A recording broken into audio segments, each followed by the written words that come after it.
Praktisi pendidikan Made Gede Putra Wijaya mengatakan banyak SMK membuka jurusan sesuai pangsa pasar untuk menarik minat para calon siswa. Seperti jurusan pariwisata misalnya. Sebagian SMK di Bali seakan berlomba-lomba membuka jurusan ini karena banyak peminatnya.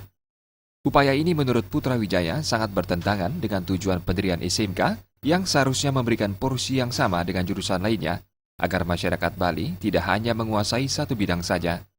Dinas Pendidikan Pemuda dan Olahraga Provinsi Bali diharapkan berkoordinasi dengan Disdikpora Kabupaten Kota agar mempetakan SMK di Bali dan memberi batasan jika ada SMK yang ingin menyelenggarakan jurusan dengan jumlah siswa yang melebihi kapasitas.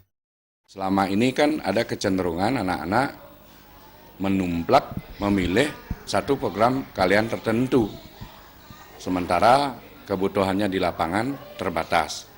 Malah ada program kalian tertentu pula, misalnya yang dibutuhkan di dunia usaha dan dunia industri, tapi dari pihak SMK itu sendiri sepi peminatnya.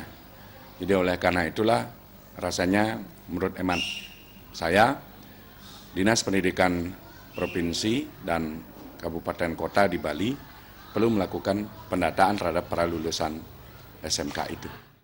Ditambahkannya, para orang tua juga turut andil memberi pemahaman dan penjelasan kepada putra-putrinya sebelum menentukan jurusan atau program studi ketika akan melanjutkan pendidikannya ke sekolah menengah kejuruan.